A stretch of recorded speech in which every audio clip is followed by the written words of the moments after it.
Monsters coming down the hall, spires cover all the walls. Serial killer is on the line, wants to know if you have the time. Aliens are landing soon, this will mean certain doom. A chainsaw sputters and comes alive, blood and death are close behind. One thing you can be certain of, the zombies just can't get enough. Just one more bite is all they want. The ghosts downstairs are on the hunt. The Shade Chronicles are keeping score, that's what all the writing's for. They record their stories one by one so you don't miss all the fun. Welcome to the Shade Chronicles, an anthology-style podcast featuring short works of fiction and serial prose, specifically with a sci-fi and horror flavor. Your hosts for the podcast are Derek Leftridge and Lawrence Trokey. Hi, this is Derek Leftridge. Hi, this is Lawrence Trokey, and thank you for spending your time with us. Let's get started with our first story. The Shade Chronicles are keeping score, that's what all the writing's for. They record their stories one by one so you don't miss all the fun.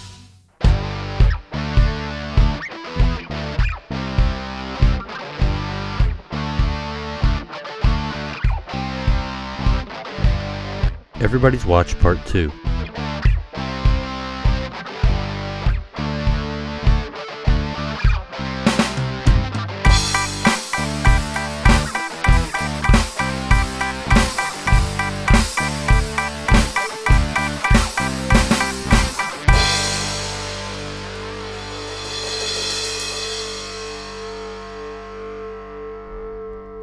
Jay leaves the last room and begins to walk towards the row of other rooms, about 30 steps away from where he was, so he does not see what he eventually will see right away.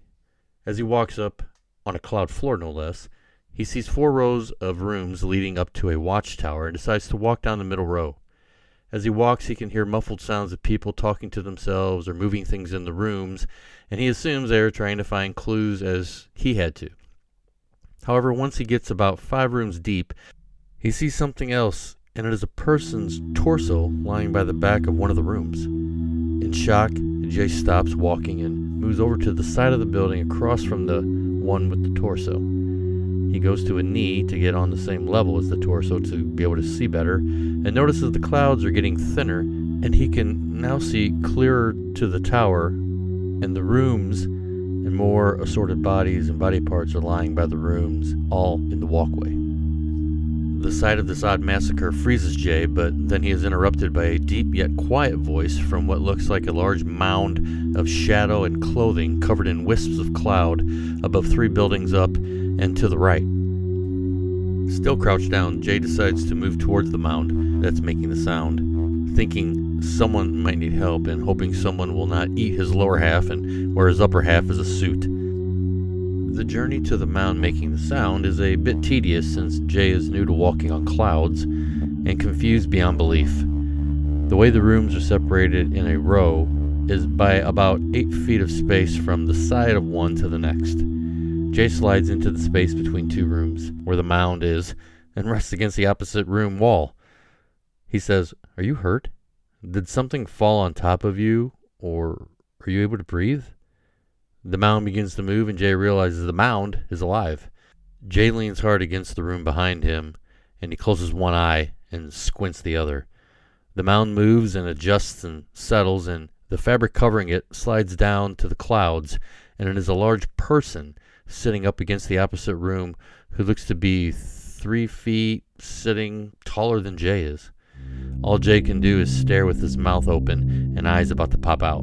The large human then blinks and says in a gentle but deep voice, "My name is Troy Mallon, and I am a giant." The giant then smiles a bit and says, "That sounds like I was in a weird Giants Anonymous meeting." Jay chuckles uncomfortably. Troy the giant opens his eyes wider and says, "Oh, do you have anything I can eat?" Jay, stunned, says, What? Troy asks again, "Something I could snack on because I have been hiding here, playing dead, for about a day now." Jay remembers he put a small bag of raisins from the airplane in his right pant pocket and shoves his hand into the pocket. He feels a small bag and pulls it out and lays it in the palm of Troy's giant hand, which makes the size of it look even smaller than it is. Troy pops the bag in his large mouth and eats the raisins, bag and all. Troy says, "Thank you." Jay scoffs and asks, "Is that little bag of raisins enough for you? You're a giant." Troy begins to explain, Well, even though we are giants, we do not get our size from elaborate amounts of food. We actually need as much as your size does to survive because we have a bit of a magic in our DNA. By the way, you're a human that seems to care, so I was wondering, since you're here, would you help us? Jay loudly whispers, "Me? How can I do anything? I don't even know what is going on and bordering on a heart attack." Understood. Troy says. I understand you're very confused and worried beyond belief about what is going on. Jay nods and quietly responds, "Hi, yes, very." Troy says, It's a strange and sad story. Troy sits up a bit straighter and begins. It all started about 300 years ago when a boy named Jack found his way to the Cloud City. Jack got a fortune from stealing gold and a goose that laid a golden egg from a giant named Ogre, who also was the reason for Ogre's death. After that episode, Jack lived a long life and had a large family, but the goose eventually died. The money ran out because they were lazy and thought the golden goose would always be around. Then his sixth great-grandson inherited Jack's journals and surprisingly located a fourth bean. You remember the story about the 3 beans? This is that same Jack. And he used the rest of the small gold inheritance to research the bean's magic with 21st century technology. The grandson used the discovered magic to locate and get to the cloud world where giants live. The great-grandson, who was about 10 years old, used technology to become the ruler of the cloud world, where he also discovered he would not age. Being a child, he liked playing games and bullied and threatened the giants to collect humans from Earth to play elaborate role-playing games for his amusement. This is done by him having a giant pluck a random jet plane from the sky and use the passengers as pieces in his games. And I'm pretty sure that is how you got here. Jay interrupts. How does a little boy bully a 12 to 15-foot giant that could stomp him into a puddle? We are not a violent people. Troy continues. Like you, we do not want our things taken from us, and that is why Ogre chased Jack. Jack told the story of a man-eating giant to make him look like the hero of the story. Also, with the ability to not age, the boy has somewhat invincibility, but I was able to find something that might stop. Jay responds, "If you know how to stop this, then why have you not done it?" Troy explains, I did try, and that is why I'm in this condition. The giant moves his large arm to reveal a large blood spot in the center of his chest. You see, I am about to expire, and by dumb luck was able to keep breathing long enough to meet you. No giant can get to the tower and close enough to the boy. His control is from the tower, and only a human can enter. Jay summarizes, "So you're saying since I am human, I can get to the tower and to the boy and use your secret to stop him. Don't you think if the boy is in control of this place and knows I'm alive, he knows I will make my way to the tower?" Oh yes, he is expecting you. But he has left you alive for a reason, and if you can give him this poison magic bean, which is in this paper pouch, he can be defeated. Troy hands Jay a piece of paper with a small object in it. Troy cautiously says, You must handle the bean with the paper because it is very poisonous. Jay cautiously opens the paper to see the bean. He looks at it for a few seconds, then wraps the paper back up around it and puts it in his pocket. Jay looks at Troy and says, "Okay, I'll do it." Troy smiles and his eyes are bright. He nods to Jay and then closes his eyes. Jay stands up and heads to the walkway between the buildings and towards the tower. Jay enters the large room of the watchtower. Oddly, it seems larger than what it looked like outside, and there is a huge telescope that you would use for space observation. In the center of the room, he sees a child sitting in a recliner, so large it looks like an enormous throne.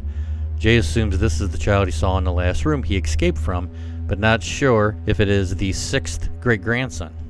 The child looks up from a laptop he was looking at and with a toothy smile says, "Hi, Jay. We finally meet face to face." Jay asks, "Are you the kid from the escape room who helped me with my last clue?" The boy responds, "That's me. My name is Jack the 6th, and I am a big thing around here, but I think you got that understanding by talking to Troy. Jack the Sixth turns the laptop around so Jay can see, and it is an aerial view of Troy where he was talking to him. You are correct. I know everything that's going on around here. Jack responds. Jay looks at the boy speechless while moving the wrapped bean in his pocket. Oh yes, the secret bean Troy gave you. It's not going to stop me. You don't have a choice, so just accept this and we can be friends. Jack responds. Jay drops his head and says, okay. Jay looks past Jack to the large telescope behind him and asks, would I have access to that telescope? I ask because I like astrology and would like to see the Muf Ophif star because I have never been able to in my world. Jack exclaims excitedly, I knew you were a great choice. Of course you can use the telescope anytime. He then asks, I have never seen Muf Ophif. Is it Jack stops and begins to struggle to breathe, and then struggles to ask, What is going on? Jay then announces, the only way to stop you is if you say fee fi fo fum. Troy wrote that on the paper that the bean was rolled up in. The name of the star I mentioned is fee fi fo fum backwards, and you repeated it. Jack collapses to the floor.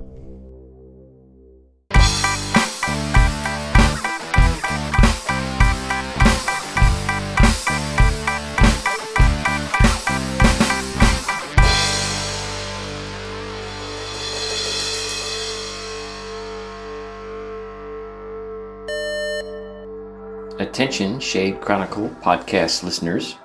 The merchandise store is now open. You can find the merchandise store on the merchandise tab on the Shade Chronicles website, which is at theshadechronicles.com. Find premium t-shirts, hoodies, tank tops, travel mugs, ball caps, and more at the Shade Chronicles podcast merchandise store. We now resume your regular programming.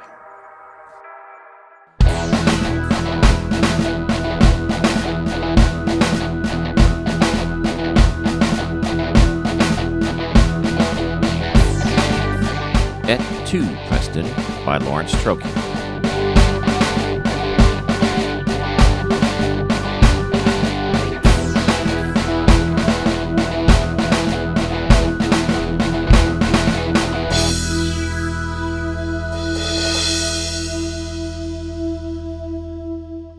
Preston Albrecht stood just 5 feet behind the President of the United States, watching him play to the enormous crowd that had come to celebrate the President's victory. His fingers stroked the 3D printed composite pistol in his inner pocket while he watched the back of the President's head.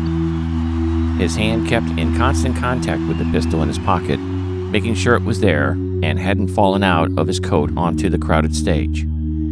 It was a cold day in Washington, D.C., but that did not keep the crowds away. They wanted to see their hero on the steps of the Capitol and cheer him on as he took complete and total control over the government.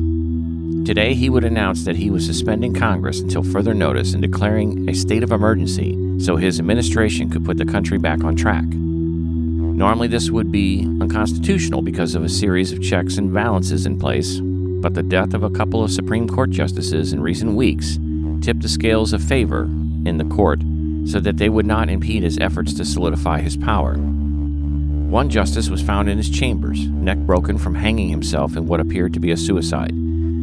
The only troubling fact was this particular justice was in his early 80s and used a wheelchair most of the time. How he managed to rig a noose and climb the chair to get into it was a mystery that no one seemed particularly interested in solving. The other justice was the victim of an apparent carjacking that turned violent. The judge was stabbed several times with a hunting knife and had his tongue cut out for good measure. This justice had been extremely vocal in his criticisms of the new administration's efforts to consolidate power and, in particular, he condemned the actions of the president in a speech he gave at Harvard Law School just days before he was killed. Again, no leads were found to bring the murderer to justice. The press, too, had been warned about being critical of the president and were told in no uncertain terms that they would suffer dire consequences such as imprisonment and severe legal actions if they pushed too hard during this time of crisis. The crisis, Preston knew, was initially manufactured by the administration, with himself and members of his staff being the architects. It started with a massive riot at the southern border, which was violently suppressed by the military under the orders of the president.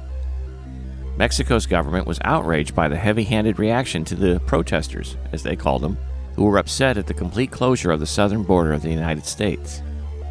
Mexican migrant workers and refugees from South American countries gathered en masse at the border wall to express their outrage at being totally shut off from entry to the United States. Preston's group, with aid from the CIA and FBI, planted several assets in the crowd who were armed and, when signaled, would fire on the security guarding the wall to create a scene that appeared as though the protesters were attacking the wall. Several guards were wounded or killed in the attack, not to mention the protesters who were killed in response or just trampled in the panic of the moment.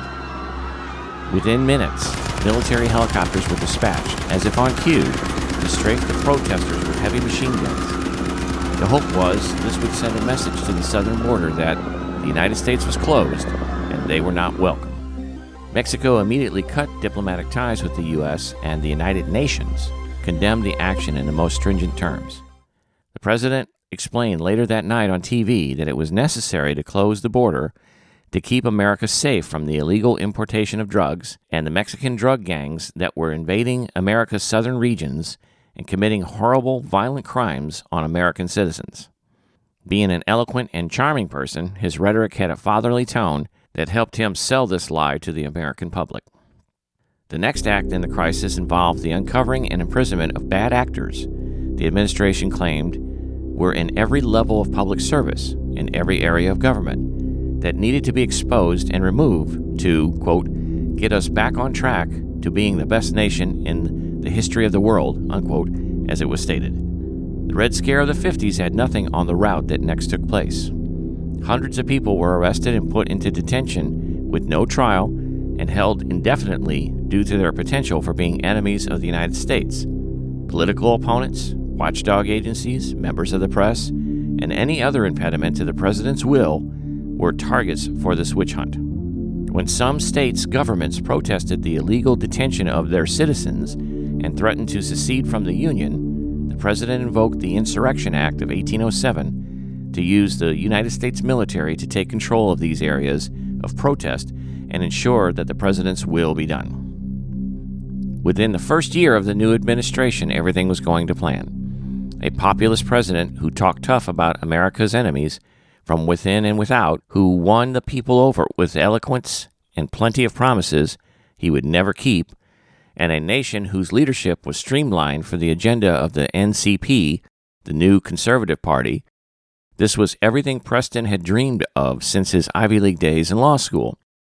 He sat in the Chief of Staff's office, his own office, with his feet on the desk and smoked his favorite brand of Cuban cigars while he enjoyed a glass of Pappy Van Winkle to celebrate his accomplishments. Annoyed by his cell phone going off, he sat the glass of whiskey on the desk and reached into his suit coat for his phone. It was the Deputy Chief of Staff, so he answered it. "Yeah," Preston said around the cigar in his mouth. "You got the TV on? If not, turn it on now. Doesn't matter what channel. This is everywhere." The deputy sounded concerned. No, more than that. Afraid. Preston grabbed the remote, turned on the TV, and saw a line of people wearing bags over their heads with their hands restrained. They stood on a raised platform, and the pipe and drape backdrop behind them featured the seal of the president, who stood off to the side at a podium. From the podium, the president said, "These enemies of the American people will finally answer for their treason today. Let this send a message to all of those who would oppose the United States of America." He waved his hand, and several military officers approached the detainees from behind. They began shooting them in the back of the head, their bodies falling to the platform, sometimes stacking on top of each other. Preston screamed into the phone, "Who the fuck helped him do this? Why wasn't I in the loop?" The Deputy Chief of Staff answered, "He said he didn't want to involve you. He didn't think you had the stomach to do what needed to be done." This was something Preston had feared from the beginning. The president was always very radical about his views regarding, quote, getting the country back on track, unquote. Many times, Preston had to coach him to temper his views because they might seem too extreme. He needed to stay the course with Preston's strategy and he would win the White House. Then he could start working on some of the ideas he had for fixing things in the manner which he thought best. Of course, Preston would be there to correct some of the more wild, bordering on insane, impulses and put his own spin on things. Now it appears the president wasn't paying much heed to his advice, or at least was trying to avoid it entirely. That night, several states around the country voted to secede from the Union. The president responded by sending military force to coerce them back into the fold. Preston was trying to keep a handle on things, but it seemed like the president didn't want to hear what he had to say anymore. It appeared as though he used Preston to get him where he wanted to go, and now that he was there, the president had no more use for him. Preston decided to keep quiet for the moment. He did not want to end up on the next execution platform, so he stayed in his office, trying desperately to get bogged down by the logistics of fighting a civil war and to stay out of the president's crosshairs. He wanted to appear as though he still supported the president, and that should keep him and his family safe for the moment. But for how long, he wondered. After a few days of the country tearing itself apart, the president called for Preston to come into the Oval Office. He was led in by the president's secretary and offered a drink. He sat on the couch across from the president's desk and waited for him to arrive. The president entered from a side door and was on the phone with one of his generals. "We have the most powerful military in the world, but you're telling me that we are having difficulty taking back a military base from a bunch of Tennessee farmers and truck drivers? General, if I find out that we've been holding back because some of the troops have a problem with shooting Americans, I'll put everyone responsible in front of a firing squad. Now get the goddamn thing done." He put the phone down hard on his desk and sipped on the drink his secretary had prepared for him in advance. He finally looked at Preston. "How you been, Preston?" he asked. Preston stood and smiled. "It's been real busy, as you can imagine. I'm sorry I haven't been around much." He knew damn good and well he wasn't wanted around, but he tried to sound conciliatory. "Preston, you know I have the utmost respect for you, don't you?" the president said and sat on the couch with his drink. He motioned for Preston to sit down as well. "Yes, sir," Preston said and sipped his drink. "Good. That's why I wanted to let you in on my next strategy for making things great again. I want you to head it up for me while I crush this goddamn insurrection." The president downed his drink and got up to get another one from the bar off to the side. "You need a refill?" "Yes, please." He handed the president his glass. He was starting to feel relieved that the president needed him again. Maybe he could get back in his good graces and try to find a way to stop the rebellion. It might mean walking back some of the president's actions, but if he could just get access to him and explain. The president brought Preston out of his thoughts and back to the conversation with, "I want you to work with the NCP leadership and find a way we can dissolve the Congress." What the fuck? Preston thought. Is he serious? How can he even be contemplating that at a time like this? This was bad, very bad. "Do you think it's wise, sir, especially with so many states already in open rebellion?" The president cut him off. "God damn it, Preston, I knew you would say that. This is why I shut you out a few weeks ago. You don't have the balls to do what must be done to fix this country." He was yelling at Preston now, which made Preston regret ever saying anything. "Sir, I just don't understand how disbanding the Congress will help matters with the states in rebellion." He said this as calmly and evenly as he could, trying not to upset the president more. "Fuck the states in rebellion. They are treasonous insurrectionists that will find themselves at the end of a rope hanging from my front porch soon enough. The Congress is just like you, Preston. They can't find their ass with both hands and a flashlight. They are keeping me from fully taking on this fight and winning it completely, like it should be, so no one else will ever dare to rise up against me again. It's time that we put them out to pasture so I can get on with my mission." The president worked up a sweat as he ranted. He pulled a handkerchief from his suit coat and wiped his brow. "Now you can either help me with this, or you can gather your things and get the fuck out of my White House." Preston knew he had no choice. If he did not go along, he would be dead by the end of the week. "Of course, Mr. President, forgive me for questioning. I just didn't understand the plan. I get it now, and I'll be happy to do it for you." Preston acquiesced. "Awesome. Now get the fuck out of my office and get to work." The president set his glass on the desk and left the room before Preston could do the same. Preston spent the next week with members from the new Conservative Party leadership discussing ways the president could carry out his plan to suspend the Congress. After one rather mind-numbingly stupid meeting with them, a senator who had been a vigorous supporter of the campaign came unannounced to Preston's office. His secretary let him in. "Hi, Bob. Good to see you. To what do I owe the pleasure?" Preston was happy to see his old friend and made room in his tight schedule to meet with the senator. "Preston, thank you for seeing me. It's a crazy world we live in now, and I know you are a very busy man." He sat in one of the comfortable leather chairs opposite Preston's desk. He reached into his briefcase and removed a box of Cuban cigars and set them on the edge of Preston's desk. "I know you're a fan of cigars, so I brought you some from my recent visit to Cuba." He opened the box, but instead of cigars, there was some sort of hidden device under a veneer that was supposed to make the box look full of them. He activated the device and sat back in the chair. A slight hum could be heard emanating from the box. Preston looked at the senator confused. The senator pulled a cigar from his pocket, trimmed it, and lit it. "What's going on, Bob?" Preston asked. The senator pointed at the cigar box. "That is a counterintelligence device that disables listening devices and other forms of surveillance. I need to make sure this conversation is private." Preston started to get concerned. "Why?" "Preston, I know what the president's next move is, and it's a deal breaker for this country. The Senate has spies in the NCP, and we know all about the move to disband the Congress. The country is already breaking apart, and this move will kill it. We've got to stop it any way we can." Preston was so shocked that he only had one-word responses. "How?" The senator leaned forward and looked Preston in the eye. "We've got to take out the president." Preston's mouth dropped in horror. He couldn't believe what he was hearing. "I know you are the reason he is where he is today. You orchestrated an amazing campaign, and then you outfoxed some of the most brilliant people in the country to solidify the president's power.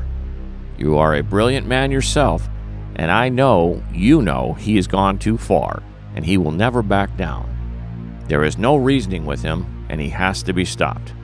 The senator reached into his coat pocket and produced a small pistol.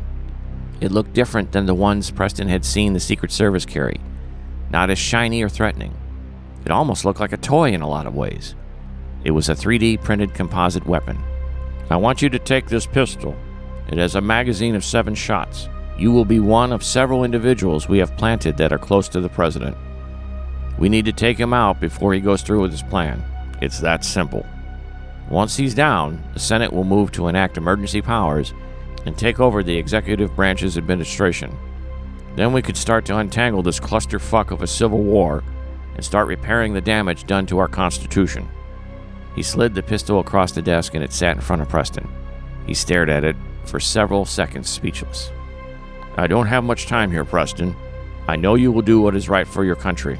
We cannot meet again, so you will be on your own to determine the time and the place to act." Just then, they heard a commotion outside the door. Preston heard his secretary yelling, and then she screamed. He grabbed the pistol and shoved it inside a drawer of his desk, just as the office door burst open, and several Secret Service agents came in, grabbing the senator. Preston stood up and yelled, "What the hell is going on here?" One of the Secret Service men responded, "Orders from the president, sir. We are detaining the senator on charges of treason." Preston fell back in his chair and watched them drag the senator, his friend, Bob, out of the office. Through the doorway, Preston saw his secretary crying and holding her arm like she had been injured. Another secretary was trying to help her. A moment later, the president walked into the office. Preston stood up again. "You okay, Preston? The boys didn't rough you up, did they?" the president asked. "No, sir," Preston responded in a faraway voice. "Good. I need you to debrief the agent in charge about everything Bob said. You can do that, right?" Yes, of course," Preston replied. "Good man. I know I can always count on you," the president said, and then left the office. Preston stumbled away from his desk and went to the large window behind it. He felt sick, like he was going to vomit. He leaned on the windowsill and stared out into the gray February afternoon. His mind was numb with shock over everything that just happened. After several minutes, Preston saw the Secret Service drag Bob outside just under his window. Bob was restrained and looked as though he had been beaten. Preston saw the president walk out, say a few words to Bob, and then using a pistol from one of the Secret Service agents, he shot Bob in the head. He returned the pistol to the agent and went back inside the building. Preston felt lightheaded and lost his balance. He fell to the floor and laid there for some time. It was after Bob was executed that Preston decided he needed to do something. Bob's words had haunted him in his sleep for days after the incident. "You orchestrated an amazing campaign, and then you outfoxed some of the most brilliant people in the country to solidify the president's power. You are a brilliant man yourself, and I know you know he has gone too far and he will never back down. There is no reasoning with him, and he has to be stopped." Preston realized what he had done and felt ashamed. He might as well have been the one to pull the trigger, since he put the man in power that did. Bob was right. Maybe Preston had some sway and influence with the president in the beginning, but now he was locked out. The president didn't listen to him anymore. He was reduced to being a yes man and nothing more. He told himself he needed to fix this before there was no going back. The NCP had finally come up with a plan that was better than simply taking the senators and representatives out to a field and gunning them down. It was even quasi-legal in some twisted way. The answer was the act of prorogation, where the executive could discontinue the assembly of the legislative body temporarily.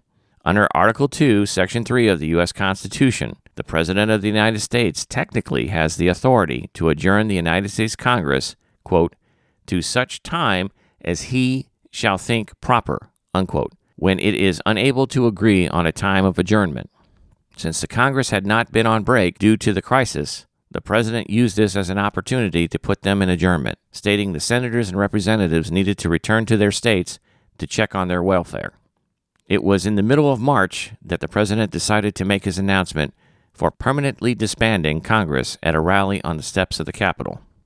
Preston was starting to get a bit of a chill standing on the platform as they waited for the Marine Band to finish a short selection of patriotic-themed pieces.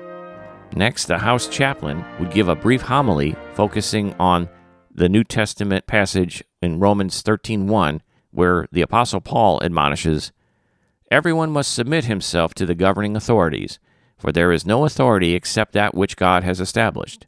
The authorities that exist have been established by God." Preston had hoped that one of the other gunmen Bob spoke of would have acted by now, but no one had. It was literally minutes before the president was to do the very thing that Bob wanted Preston to stop. Preston thought he was ready to do it. He made peace with it and quietly said goodbye to his family without raising their suspicion, or so he hoped. Now, as he stood there ready to pull the gun and end the president's life, his courage failed. The Marine Band finished their performance and the president approached the podium, clapping and preparing to introduce the House of Representatives chaplain. He started to tell an off-color story about the chaplain, sure to embarrass the man, when gunshots rang out. Preston spun to face the sound and saw an NCP senator firing at the president. Two of his shots found their mark, with the others smacking into the podium or flying past into the crowd. More shots were fired and the senator fell down, mortally wounded. He was shot by a Secret Service agent off to the side of the stage.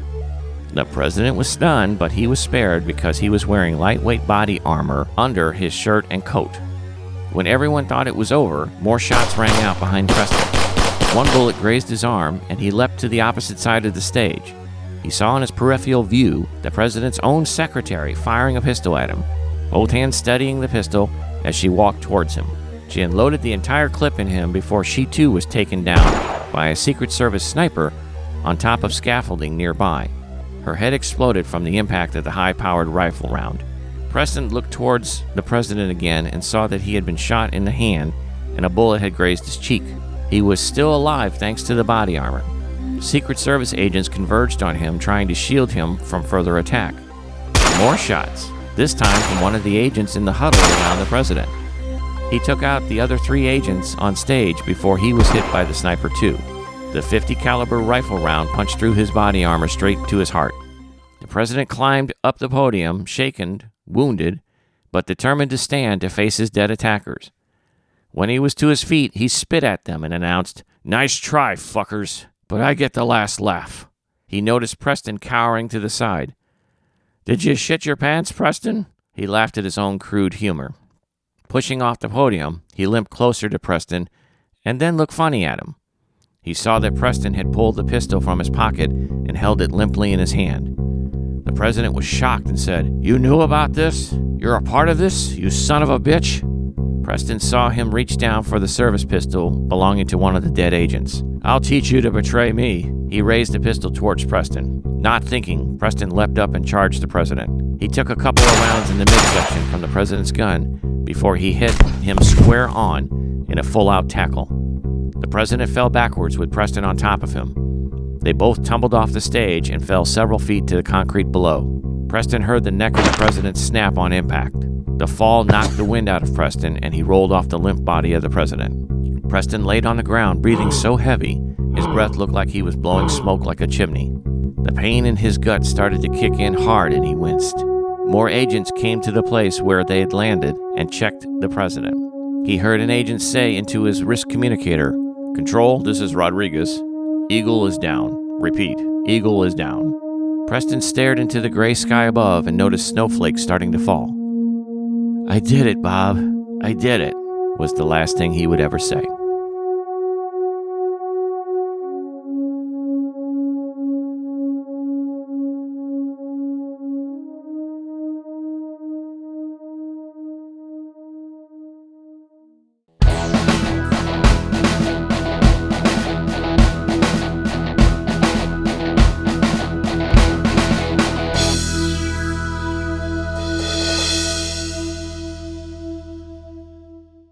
Okay, so we just finished up that episode, and we've had some really cool stories to tell there. I hope you all enjoyed it.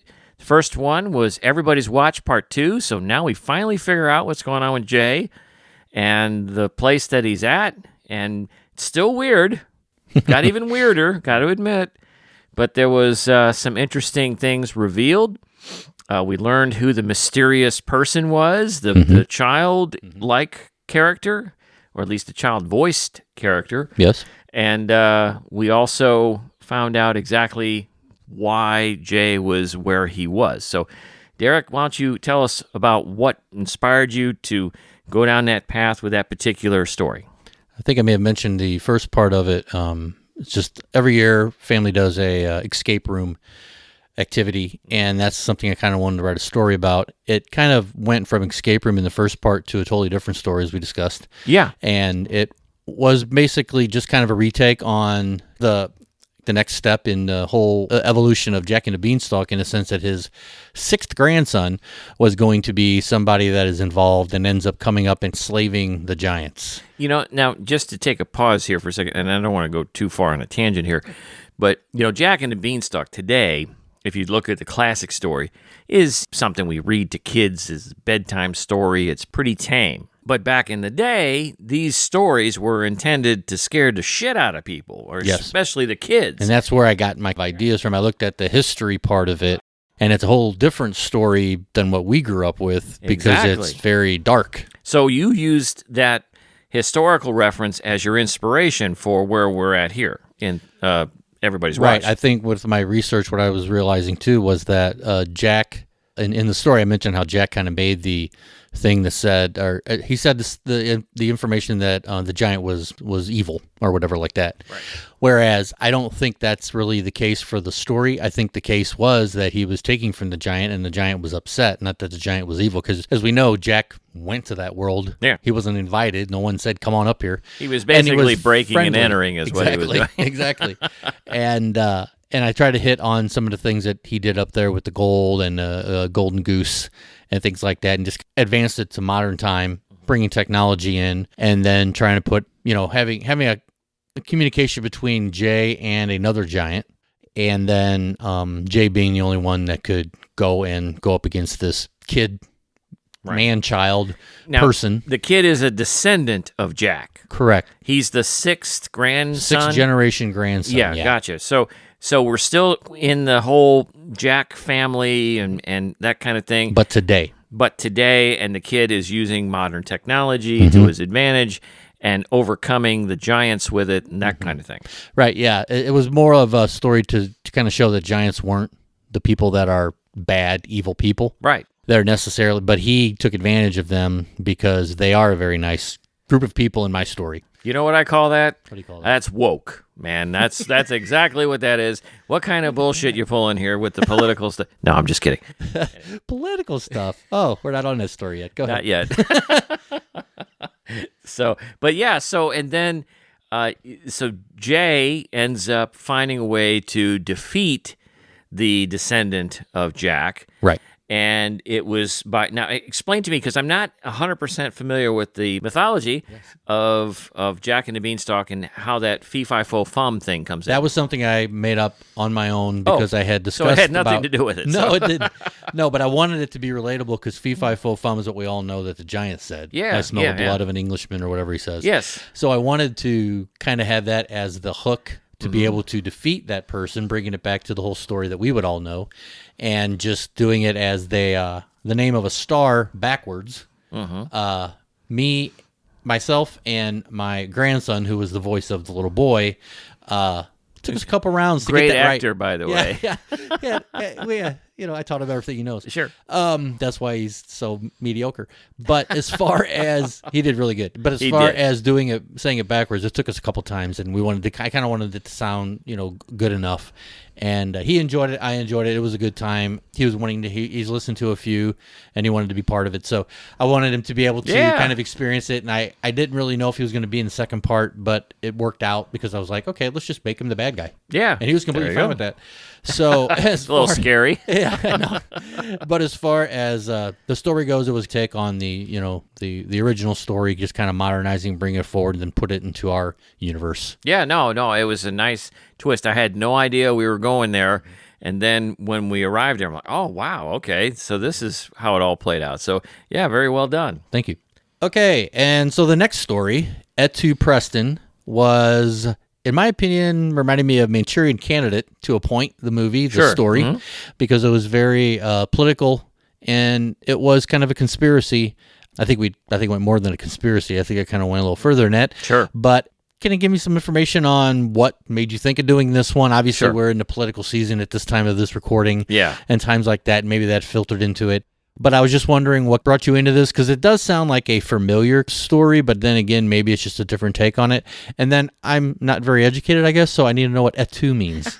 See, I was going to give you an out there. I was going to cover you on this. Go ahead. I was going to say, as you well know, Derek, that et tu is a reference to Julius Caesar, the play by Shakespeare, where in it the senators conspire to assassinate the emperor, or the Caesar, Julius Caesar. And one of the assassins is his close friend, Brutus. And in the play, when he's being stabbed to death by these senators, and Brutus comes and stabs him as well, he says to Brutus as he's dying, et tu, Brutus? Meaning, you too, Brutus?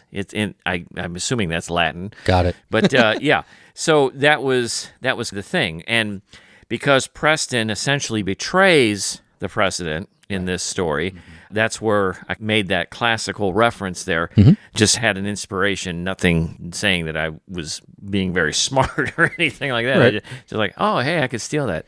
So, but yes. Not knowing all of that, the history of that kind of story and anything like that, it's obviously played into multiple things. Right. That is, now modern day and things like that. So that's where I think I got the idea that it was something that I've heard before, read about before. Yes. Yeah. It's a pretty, I guess, There's a pretty nothing basic new. kind of thing. There's nothing new there But at I did all. like the character development and the different characters that you had. And again, I just like something that kind of puts me in the environment, and that did that a lot for me. Well, good. I'm glad it did. I mean, certainly, as you said, we are in the political season. We just had our election for president, and all of the drama and the conflict and everything and all the things that they were saying that this side was going to do and that side was going to do, and all the fear and everything.